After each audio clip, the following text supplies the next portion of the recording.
السلام علیکم، میں امداد سمرو۔ سندھ کے عوام کے لیے، سندھ کے لوگوں کے لیے ایک اور فتویٰ آیا ہے اسلام آباد سے کہ سندھ میں جہالت ہے، سندھ میں شعور نہیں ہے، سندھ کے لوگ جاہل ہیں، اس لیے پیپلز پارٹی کو مسترد کرتے ہیں۔ عجیب جاہل ہیں کہ کسی بھی آمر کے پروردہ کو منتخب نہیں کرتے، ارباب غلام رحیم کو منتخب نہیں کرتے، لیاقت جتوئی کو منتخب نہیں کرتے، پیر پگاڑا کو رد کرتے ہیں۔ جتنے لوگ آمروں کا ساتھ دیتے ہیں سندھ کے لوگ ان کو مسترد کر دیتے ہیں اور دوبارہ موقع نہیں دیتے، کیونکہ آمر اٹھا کر مسلط کرتے ہیں لوگوں کو۔ تو ظاہر ہے اب ایسے لوگ تو جاہل ہی کہلائیں گے جو جمہوریت میں یقین رکھتے ہوں، جو حقیقی جمہوری جماعت میں یقین رکھتے ہوں۔ اب یہ فتویٰ عمران خان صاحب کی چہیتی فردوس عاشق آوان نے دیا ہے۔ پنجاب میں وہ ہیں مشیر اطلاعات، معاون اطلاعات ہیں، اور وہ ہے نا اپنی عہدے اپنی کرسی کے لیے وہ کچھ بھی کر گزرنے کو تیار ہوتی ہیں۔ آپ کو یاد ہے پچھلے دنوں مندوخیل صاحب کو انہوں نے گالیاں دی تھیں ٹاک شو میں، تھپڑ مارنے کی کوشش کی تھی۔ مطلب ایک ریکارڈ ہے فردوس عاشق آوان صاحبہ کا، جو ایک باشعور صوبے کے عوام کو، وہ صوبہ جس کے کاندھوں پہ کریڈٹ ہے کہ جی اس نے پاکستان کی قرارداد منظور کی تھی سب سے پہلے، جہاں سے قائد اعظم کا تعلق تھا، جہاں شہید ذوالفقار علی بھٹو، شہید بے نظیر بھٹو، شہید علاء بخش سومرو، نہ جانے کتنے قداور لوگ جہاں سے پیدا ہوئے وہاں کی۔ مجھے ہنسی آ رہی ہے، میں کیا سوچ رہا ہوں کہ میں کیا کہوں ایسے لوگوں کی کہ جو صوبہ صدیوں پہلے ہی شعور میں تھا، آج عمران خان صاحب کے دور میں نئے پاکستان میں وہ صوبہ جاہل ہے۔ اچھا، یہ پہلی بار نہیں ہوا کہ فردوس عاشق آوان نے کہہ دیا۔ فردوس عاشق آوان کا مسئلہ نہیں ہے، مسئلہ ایک رویے کا ہے، مسئلہ ایک رجحان کا ہے۔ ضیاء الحق سے لے کے عمران خان تک جتنے بھی لوگ جن کو سندھ نے مسترد کیا یا جن کے خلاف سندھ میں تحریکیں چلیں، وہ ایسی باتیں کرتے رہے۔ ضیاء الحق کے زمانے میں ایم آر ڈی جب تھی تو ایم آر ڈی کو کچلنے کے لیے، کیونکہ وہ ایم آر ڈی بہت زیادہ وائلنٹ تحریک ہو گئی تھی، لوگوں کو گرفتار کرتے تھے، پھر لوگ مزاحمت کرتے تھے، جو مزاحمت صحیح والی ہوتی تھی۔ پاکستان میں اگر کسی بڑی تحریک میں جو مزاحمتی تحریک جو رہی ہے وہ ایم آر ڈی ہے، جس میں باضابطہ لڑائیاں ہوتی تھیں، بمبارمنٹ ہوئی۔ احمد خان برہمانی گاؤں ہے ہمارے پڑوس میں، دادو میں، وہاں پر بمباریاں ہوئی۔ تو وہ اس طرح کا تھا کی تحریک تھی۔ تو اس کو کچلنے کے لیے پھر ضیاء الحق صاحب نے ڈاکو پیدا کیے تھے سندھ میں، ڈاکو، اس ریاست کے اسپانسر ڈاکو پیدا کیے گئے تھے تاکہ یہ کہا جائے کہ یہ جو مارے جا رہے ہیں یہ ڈاکو ہیں۔ مارنا ڈاکو نہیں مرتے تھے، پھر مرتے تھے ایم آر ڈی کے کارکن، پھر وہ سکرنڈ کے چانڈیو شہدا ہوں، پھر احمد خان برہمانی کے ہوں، مورو کے ہوں۔ مطلب اس وقت کی تاریخ، اس وقت کی شاعری بھری پڑی ہوئی ہے، اور ہم تو چھوٹے ہوا کرتے تھے تو ہم بھی دیکھتے تھے کہ وہ استاد دامن نے جو کہا تھا فوجیں ہی فوجیں ہر طرف، تو وہ بہت، کیونکہ مارشل لا تھا تو فوج ہی ہونی تھی۔ تو وہ ضیاء الحق صاحب نے کہا تھا یہ ڈاکو ہیں، یہ جتنے مارے جاتے ہیں یہ سارے کے سارے ڈاکو ہیں۔ ڈاکوؤں کو اسپانسر کیا جاتا تھا، سائیکلوں پہ کپڑے بیچنے والوں کے ذریعے اسلحہ ان پر پہنچایا جاتا تھا، اور ان کی پوری سرپرستی ہوتی تھی، ریاست کیا کرتی تھی سرپرستی۔ وہ پروون ہے، اب تو تاریخ ثابت کر چکی ہوئی ہے۔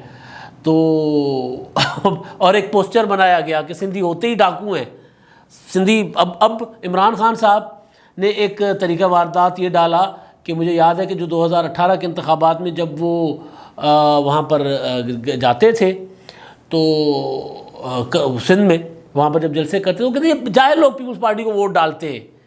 تو ظاہر ہے اس کا بدلہ یہ تھا کہ پھر لوگوں نے کہا کہ پھر ہم جاہل ہی صحیح، ہم نے پھر آپ کو ووٹ نہیں دینا، اور پی ٹی آئی بری طرح پٹی۔ پی ٹی آئی کو وہاں پہ ووٹ نہیں ملا اور اب بھی نہیں ملے گا۔ جس طرح کے لوگوں کو یہ سندھ میں مسلط کرنے کی مسلط تو نہیں ہے، ظاہر عمران خان کی اپنی مرضی ہے۔ اگر وہ ارباب غلام رحیم کو، جن پر سندھ کے لوگ بہت بڑا کانٹا لگا چکے ہوئے ہیں، وجہ یہ ہے کہ انہوں نے محترمہ بے نظیر بھٹو شہید کو منحوس کہا تھا۔ اب ظاہر ہے اگر کوئی 18 اکتوبر کا جلسہ، 18 اکتوبر بے نظیر شہید اترتی ہیں کراچی میں، لاکھوں لوگ ان کا استقبال کرتے ہیں اور اس پر بم دھماکہ ہو جاتا ہے جلوس پر، اور وہ کہتے ہیں کہ یہ نحوست ہے ان کی، ارباب غلام رحیم صاحب کا بیان ہے، تو اس کے بدلے میں پھر ظاہر ہے کسی نے جوتا بھی دے مارا تھا۔ تو وہ ارباب اب مسئلہ یہ ہے کہ کوئی منحوس کہتا ہے، کوئی جاہل کہتا ہے۔ اب یہ ایک رجحان ہے عمران خان صاحب کا۔ یہ عمران خان صاحب نے کہا تھا جی یہ جاہل ہیں، کیا کہا تھا جی پنجاب میں آ کر، میں ایئرپورٹ پہ عمران خان صاحب آئے تھے کہیں دورہ کر کے، کسی شہر سے جہاز پہ آتے تھے، ظاہر ہے جہانگیر ترین صاحب کا جہاز تھا، ترین صاحب بھی ساتھ کھڑے ہوں گے. اب اگر یہ ویڈیو میری سنیں گے تو وہ بڑا مسکرائیں گے بھی، جیسے ترین صاحب اچھی طرح یاد ہے مجھے، میرے ہی سوال پہ میرا خیال ہے عمران خان صاحب نے یہ سوال کسی کا تبار الوا میں موجود تھا. خان صاحب نے یہ کہا تھا، پاناما آ چکا ہوا تھا، کہ اب اتنے بڑے کرپشن اسکینڈل کے بعد اگر کوئی نواز شریف کو ووٹ دیں گے تو وہ گدھے ہوں گے، گدھے. پنجاب کے لوگوں کی میجورٹی نے مسلم لیگ نے ان کو ووٹ دیا. جو عمران خان کو ووٹ نہیں دیتا یا وہ جاہل ہے یا گدھا ہے یا جو ان کے جلسوں میں نہیں جاتا وہ زندہ لاشیں. کراچی میں انہوں نے کہا تھا، کراچی کے لیے انہوں نے کہا تھا کہ جی وہ زندہ لاشیں بیٹھی ہوتی ہیں جلسوں میں. بھائی وہ ایک سینٹیمنٹ ہے، وہ ایک لوگوں کی اپنی ایفیلیشن ہے ایک نعرے کے ساتھ، ایک کاز کے ساتھ. مجھے آپ کو متحدہ قومی موومنٹ کی سیاست سے اختلاف ہو سکتا ہے، لیکن یہ کیسے کہا جا سکتا ہے کہ بھئی وہ متحدہ قومی موومنٹ کی سیاست جو ہے وہ زندہ لاشوں کی، وہ زندہ لاش بیٹھے ہوتے ہیں، ان لوگوں میں جان نہیں ہوتی، شعور نہیں ہوتا، یہ نہیں ہوتا. تو یہ وہ مائنڈ سیٹ ہے. تو کل فردوس عاشق اعوان صاحبہ نے جس کا اظہار کیا ہے وسیم بادامی کے پروگرام میں الین تار میں، اور وہاں پہ میں تو حیران ہوں. ہمارے استاد ہیں، ہمارے سینئر ہیں، مظہر عباس صاحب بیٹھے ہوئے تھے. وسیم بادامی صاحب تو یہ تو وہ اینکر ہیں جو ظاہر ہے جتنی بڑی گالی آتی ہے ان کے پروگرام میں اتنا بڑا ان کا پروگرام چلتا ہے. تو انہوں نے بھی نہیں ٹوکا، مظہر عباس صاحب نے بھی کوئی اس کا جواب نہیں دیا. حالانکہ مظہر عباس صاحب کے پاس سندھ کے سیاسی شعور کی مثالیں. مظہر عباس صاحب ہم چھوٹے چھوٹے ہوا کرتے تھے تو یہ جب کمیونسٹ پارٹی اور ڈیموکریٹک اسٹوڈنٹس فیڈریشن میں مظہر عباس صاحب ان کے بھائی جب سندھ کے شہروں کا دورے کیا کرتے تھے تو ان سے تو شعور چھپا نہیں ہے نا. سندھ کے اور بہت بڑی پولیٹیکل ایکٹیویزم میں رہے ہیں یہ، تو ان سے تو شعور چھپا نہیں ہوا سندھ کا. وہ بھی چپ تھے، انہوں نے بھی کوئی جواب نہیں دیا ان کو کہ بھئی مائی یہ کیا بات کر رہی ہیں آپ کہ سندھ میں جہالت ہے. سندھ کے لوگ، اچھا سندھ کے لوگوں کو متبادل نہیں مل رہا تو ظاہر وہ پیپلز پارٹی کو ووٹ دیں گے. پیپلز پارٹی سے جتنے باقی متبادل ہیں سارے گئے گزرے ہیں. پیپلز پارٹی کوئی آئیڈیل پارٹی تو ہے ہی نہیں سندھ میں. کون کہتا ہے آئیڈیل پارٹی ہے؟ پیپلز پارٹی کی ڈیلیورنس پہ لاکھوں سوال اٹھتے ہیں، کرتے ہیں. پیپلز پارٹی کی بیڈ گورننس پہ بات ہوتی ہے، مگر جو کچھ سندھ میں ہوتا ہے پیپلز پارٹی کرتی ہے. ارباب غلام رحیم جیسے زمانے کئی آئے، لیاقت جتوئی، جام صادق، کئی آئے گئے. نہیں کیا انہوں نے، تباہی پھیلائی، زیادہ پھیلائی. تھوڑا بہت جو کام ہوا ہے سندھ میں پیپلز پارٹی نے کیا ہے. اس وجہ سے لوگ سندھ کے پیپلز پارٹی کے کہتے ہیں کہ یار چلے آتے ہیں تو نوکری تو دیتے ہیں. ایک ہوتا ہے نا کہ ارباب غلام رحیم کا زمانہ تھا، اس میں کیا ہوا تھا سندھ میں. جام صادق کے زمانے میں ہر گھر سے لوگوں کو اٹھا کر جیل میں ڈالا گیا تھا. لیاقت جتوئی صاحب، نواز شریف صاحب کا زمانہ تھا، کیا ہوا تھا لیاقت جتوئی صاحب کے دور میں؟ چپ کر کے بیٹھے ہوئے تھے. سندھ کے حقوق جو تھے، میں کل سن رہا تھا ارباب غلام رحیم صاحب کو، بڑا مزیدار چیز ہے فردوس عاشق اعوان صاحب، مطلب اصل میں جہالت کی، مطلب کون جاہل ہے. کل گئے تھے ارباب غلام رحیم صاحب ادھر ان کے جلال محمود شاہ صاحب کی عیادت کرنے کے لیے. انہوں نے وہاں پریس کانفرنس کی تھی. اب سوچیں کہ یہ مائنڈ سیٹ کے ساتھ سندھ میں جا رہے ہیں اور سندھ کے لوگ ان کو ووٹ دیں گے، اور ووٹ نہیں دیں گے تو پھر سندھ کے لوگ ہوں گے جاہل. کیا فرما رہے ہیں کہ جی یہ جو صوبائی خود مختاری 18ویں ترمیم میں ملی ہے، اس سے قوم پرستوں نے بھی توبہ کر لی ہے کہ بھئی یہ خود مختاری ہمیں نہیں چاہیے. اتنی خود مختاری تو کسی نے مانگی ہی نہیں تھی. مدر پدر آزاد خود مختاری.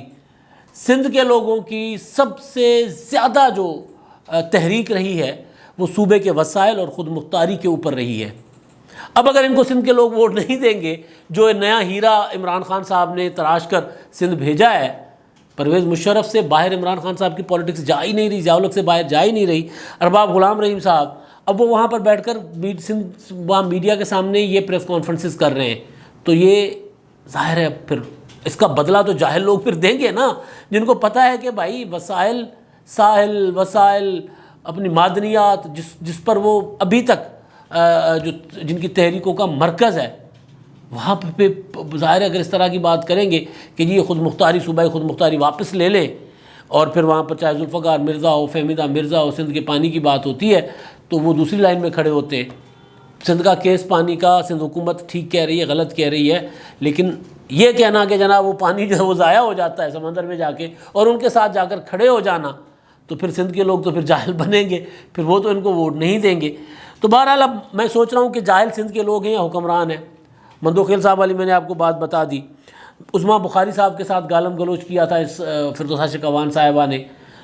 اے سی اسسٹنٹ کمشنر جو تھی وہ سیالکوٹ کی، سونیا صدف جس کو انہوں نے کہا تھا کس بغیرت نے تینوں لایا ہے، یعنی مطلب ایک کمیشن افسر ہے، محنت کر کے پاس ہو کر نوجوان افسر آتی ہیں اور وہ اپنا کام کر رہی ہوتی ہے، اور یہ جا کر وہاں پر کہتی ہیں کہ جی مجھے پروٹوکول دو، پروٹوکول نہیں دیتی تو ان کو گالیاں دے کر آ جاتی ہیں۔ اور جاہل کون ہے؟ جاہل ہیں سندھ کے لوگ۔ تو میں نے آپ کو یہ بات بتا دی کہ وہ جناب یہ عمران خان صاحب کا مائنڈ سیٹ ہے۔ عمران خان صاحب نے جو آزاد کشمیر میں جو انتخابات میں کیا تھا کہ علی امین گنڈا پور صاحب کو پڑھا لکھا کر باقاعدہ جملے بنا کر دے کر بھیجا تھا کہ الیکشن مہم ہماری ٹھیک نہیں چل رہی، میں صرف جہالت کی کوشش کر رہا ہوں بتانے کی، سمجھنے کی کہ جہالت کس کو کہتے ہیں، کون جاہل ہوتے ہیں۔ کل پرسوں ہاں علی امین گنڈا پور والا واقعہ کر کے پھر میں آگے آپ کو بتاتا ہوں جاہلوں کے کارنامے۔ علی امین گنڈا پور صاحب کو عمران خان صاحب نے وہ سوموار کی میٹنگ میں نے آپ کو بتائی تھی کہ جناب الیکشن کیمپین ان کی ٹھیک نہیں چل رہی تھی، پھر عمران خان صاحب نے سب کو بلایا تھا کہ یار ہمارا تو وہاں پر کچھ بھی نہیں ہے، الیکشن تو جیت گئے نا، وہ تو الیکشن جیتنا ہی تھا، مقابلہ جس کا بھی تھا جیتنا پی ٹی آئی نے تھا۔ تو وہ انہوں نے کہا تھا عمران خان صاحب نے کہ جی ہمارا تو الیکشن مہم ڈسکس میں ہی نہیں آ رہی، تو گالی نکالو، گالی کے بغیر تو ہماری پولیٹکس بنتی نہیں ہے۔ اور پھر گالی نکالی، انہوں نے کہا کہ جی بھٹو غدار ہے اور مریم نواز ڈاکو نانی ہے، ڈاکو رانی بھی نہیں ڈاکو نانی ہے، بلاول بلو رانی، اور اس طرح کی باتیں کر کے اور انہوں نے وہاں پر اپنی الیکشن مہم بنائی اور عمران خان صاحب کے کہنے پہ بنائی۔ اب کیا ہو رہا ہے جی؟ اب سندھ میں کرونا، کراچی میں خاص طور پر کرونا چلا گیا ہے 30% کے قریب، وہاں پہ لاک ڈاؤن ہوا ہے۔ اب میں صرف جہالت کی بات بتا رہا ہوں۔ عمران خان کی پوری وفاقی کابینہ بشمول اسد عمر وہ سارے لاک ڈاؤن کے خلاف ہو گئے۔ مطلب جان سے زیادہ، انسانی جان سے زیادہ پیسے کو عزیز کرنے والے جاہل ہوتے ہیں، انسانی جان کو عزیز کرنے والے جاہل ہوتے ہیں۔ اچھا آپ لاک ڈاؤن کے آپ نہیں کرنا چاہ رہے، آپ نہ کریں، جس حکومت نے کیا ہے اس کے خلاف تو نہ جائے نہیں، لیکن لاک ڈاؤن ناکام بنانا ہے۔ کراچی کے لوگوں کے سینٹیمنٹ کے ساتھ کھیلنا ہے۔ آج وہ نفیس لوگ بھی میں صرف سوچ رہا ہوں کہ جاہل کون ہے۔ نفیس لوگ جو ہیں وہ آج پریس کانفرنس کر رہے تھے، انہوں نے پریس کانفرنس کی ہے، انہوں نے بھی اس میں سے تعصب نکال لیا ہے، انہوں نے اپنی کیونکہ ان کی سیاست تو اس کے بغیر چلنی نہیں ہے نا۔ اب میں آ رہا ہوں وہ زندہ لاش والی سیاست سے ہٹ کے کہ یہ لوگوں کے سینٹیمنٹ کے ساتھ کھیلتے ہیں نا، تو وہ اب میں سوچ رہا ہوں کہ جاہل کون ہے بھائی؟ یہ والے لوگ جاہل ہیں جو کہتے ہیں کہ جناب نہیں کاروبار چاہیے، زندگیاں نہیں چاہیے، یا وہ جو چاہتے ہیں کہ یار 8-10 دن کے لیے دکانیں بند کر کے انسانوں کو بچا لو، اس کے بعد کاروبار چلتے رہیں گے، زندگی جان ہے تو جہان ہے۔ لیکن اچھا فواد چودھری صاحب، شیخ رشید صاحب کا بیان آیا جی، شیخ صاحب کہتے ہیں کہ جی وہ اپنا ہی نقصان کر رہے ہیں وہاں پر لاک ڈاؤن کر کے۔ فواد چودھری صاحب کہتے ہیں کہ جناب ہم تو اس میں ساتھ نہیں دیں گے۔ مطلب میں سوچ رہا ہوں نا کہ یہ کس طرز کی سیاست ہے، کس طرح کی سیاست ہے کہ اٹھ کے اتنی بڑی گالی دو، یا اگر کوئی حکومت اپنے لوگوں کے بھلے میں کوئی بڑا فیصلہ کرے تو اس کی سپورٹ کرنے کے بجائے اس کو خراب کرو، رائتا پھیلاؤ، وہی کھیلیں گے نہ کھیلنے دیں گے، کیونکہ سندھ کے لوگوں نے ووٹ نہیں دیا، لہٰذا سندھ کے لوگوں کا نقصان کرو، جتنا مرضی کرنا ہے، جتنی بڑی گالی نکالنی ہے اتنی بڑی گالی دو، NFC سے پیسے مار لو، پانی کا حصہ چھین لو، اور اگر کرونا ویکسین آتی ہے تو وہ اس میں ڈنڈی مار لو۔ مطلب مسلسل یہ ہوتا آ رہا ہے نا، اور یہ ریکارڈ کی بات کروں میں بات نہیں کر رہا۔ تو بہرحال عمران خان صاحب نے ایک عوامی جو لوگ جو آمریتوں کو وہ ہوتے ہیں نا، آمروں کو پروردہ اور آمریت نواز قوتوں کو جو لوگ مسترد کرتے ہیں، وہ عمران خان صاحب کے بقول وہ جاہل ہوتے ہیں، اور اسی وہ گدھے ہوتے ہیں، اور اسی فلسفے کے تحت اب سندھ کے لوگوں کے لیے فردوس عاشق اعوان نے فتویٰ دیا ہے کہ وہ جاہل ہیں۔ جہالت ہے سندھ میں؟ نہیں، سندھ میں جہالت نہیں ہے، ایسے لوگ جاہل ہیں، ایسے حکمران جاہل ہیں جو پنجاب کے عوام کو، نواز شریف کو ووٹ دینے والے لوگوں کو گدھا کہتے ہیں، اور سندھ میں ان کو مسترد کرنے والوں کو جاہل کہتے ہیں۔ اصل میں جاہل وہ خود ہیں۔ اب تک کے لیے اتنا ہی، اللہ حافظ۔